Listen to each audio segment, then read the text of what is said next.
In the warm Caribbean air, on an island carved by sugar fields, mountains, and oceans, there lived a man born in the deepest darkness of slavery, who would rise higher than any empire ever expected. A man who would lead the only successful slave revolution in human history. A man who crushed the armies of kings, broke the chains of centuries, and built the first black republic in the Western Hemisphere. His name was Jean-Jacques Dessalines, and he would become known as the man who defeated Napoleon. But his story did not begin with victory. It began in chains.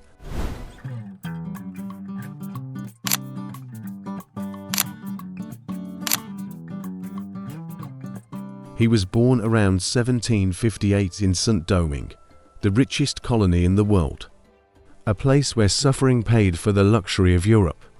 Enslaved Africans harvested sugar and coffee under a merciless sun, their blood and sweat building fortunes they would never see.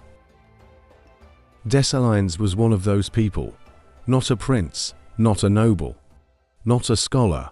He was a child of the fields, a child who learned early that the world was cruel, but that cruelty could be answered. His early life was filled with scars, literal and invisible. He worked on plantations where punishment was constant, where a single mistake meant the whip, and where simply surviving another day was considered a kind of rebellion. He grew strong, he grew hardened, he grew silent. He watched overseers beat men until their backs were a river of blood. He watched mothers torn from their children. He watched as the French elite lived in luxury while Africans died nameless. And inside him, something began to burn, a fire that could never be extinguished. When the Haitian Revolution erupted in 1791, sparked by whispers of freedom, Dessalines did not hesitate. He joined the uprising, not as a leader, not yet, but as a warrior with a heart full of rage and a mind sharp as a blade. And from the first moment he lifted a weapon, it became clear that Dessalines was no ordinary fighter. He fought with a ferocity the French had never seen. Not reckless, but relentless, not foolish, but unstoppable. A soldier shaped by pain and driven by purpose, his reputation grew. Even before he commanded armies, people spoke of him with awe. They said he moved through battle like a storm. They said bullets seemed afraid to touch him. They said he fought not as one man, but as the memory of every enslaved person who died on that island. It was Toussaint Louverture, the intellectual giant of the revolution, who recognized Dessalines' talent. Under Toussaint's leadership, Dessalines became a general, one of the most feared in the Caribbean. Together, they dismantled colonial structures, repelled foreign invaders, and built the foundation of a new nation. But history is not simple. Even revolutions have storms within them. Toussaint and Dessalines admired each other, yet they were different men. Toussaint was the diplomat, the strategist who believed in negotiation. Dessalines was the hammer, the man who believed freedom must be taken, not requested.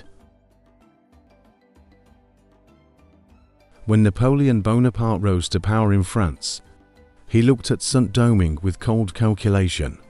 He saw wealth, he saw sugar, he saw profit, and he saw enslaved bodies as tools to restore French glory. He sent his brother-in-law, General Leclerc, with the largest expeditionary force ever sent across the Atlantic, with one purpose: crush the revolution, break Toussaint, restore slavery. The French arrived with ships that darkened the horizon. Tens of thousands of soldiers marched onto the island. Europe believed the revolt would end swiftly. They were wrong, because Dessalines had been waiting for an enemy worthy of his fury. The battles that followed were brutal beyond description. The French forces were well trained, well armed, and confident, but they were not prepared for Dessalines. He fought with the understanding that defeat meant slavery. He fought with the desperation of a man who had nothing to lose. And more importantly, he understood the land. He understood the climate. He understood that in Haiti, the mountains, the forests, the heat, the mosquitoes were all weapons. Dessalines used the terrain like a trap. Ambushes erupted from the hills. Guerrilla fighters struck like lightning. French soldiers, dressed in heavy European uniforms, collapsed from heat, disease, and exhaustion. Then yellow fever struck. The silent, deadly ally the French never expected. It swept through the French ranks, killing more soldiers than bullets ever could. Regiments fell apart, commanders died. Napoleon's invincible army began to crumble, and in the chaos, Dessalines advanced. General Leclerc died of fever. Napoleon sent reinforcements, but the disease and Dessalines' tactics tore them apart. The French fought with muskets and cannons. Dessalines fought with the will of a nation rising behind him. In 1803, after years of blood and fire, Dessalines pushed the French into their last desperate positions. He launched the final assault at Verchères, a battle that would echo through history. It was a storm of gunfire, steel, and smoke. The earth shook under cannon blasts, the sky filled with cries of defiance. And at the center of it all stood Dessalines.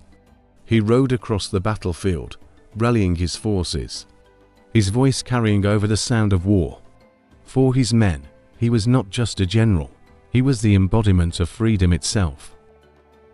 By the end of the day, the French position collapsed. Their flag fell, their soldiers fled.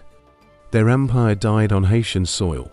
For the first time in history, enslaved people had defeated one of the strongest imperial armies on earth. Napoleon, the most feared military commander of his time, had been humbled by a man born in chains. In 1804, Dessalines stood before his people and declared the independence of Haiti. It was a moment that shook the world. He did not whisper. He did not speak softly. He proclaimed freedom with the thunder of a man who had earned it in blood.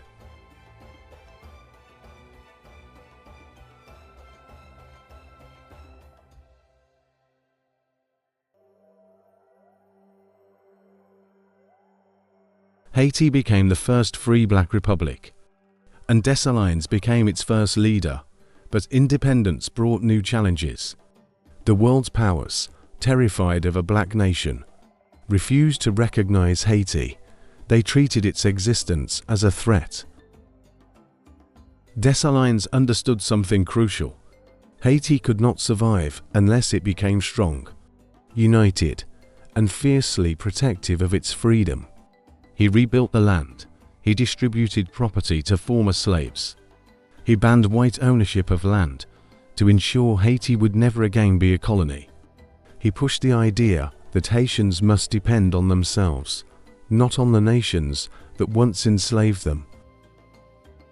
To some, he was harsh. To others, he was necessary. History remembers him with debate, but never with indifference. Because Dessalines was not a gentle leader. He was a protector, a survivor, a man shaped by the brutality he escaped. He believed that to preserve freedom, Haiti needed strength. Uncompromising, unyielding, unbreakable. But power breeds enemies, jealousy, ambition, and fear grew within the Haitian elite. Old rivalries resurfaced, plots formed in the shadows. In 1806, while traveling near Port-au-Prince, Dessalines was ambushed by conspirators' men. He once considered allies. He was killed in an act of betrayal. A tragic end for a man who had given everything to his nation, yet death could not erase his legacy.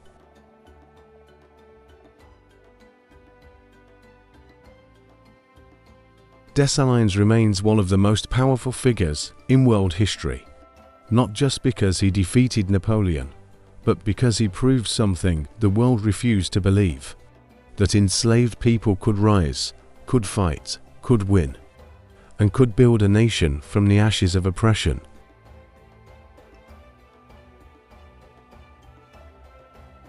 His life is a testament to resilience, a testament to courage, a testament to the reality that freedom, once earned through unimaginable struggle, is the most powerful force on earth. Jean-Jacques Dessalines, the warrior, the liberator, the founder of Haiti, a man who rose from bondage and broke an empire's will, a man who proved that even in the face of impossible odds, the human spirit, when driven by justice, can rewrite the world. His story is not just Haitian history. It is global history, the history of resistance, the history of liberation, the history of humanity's eternal struggle to be free.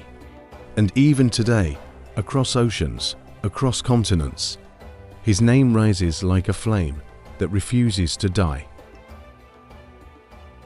Dessalines, the man who defeated Napoleon, the man who shattered chains, the man who built a nation where freedom would live forever.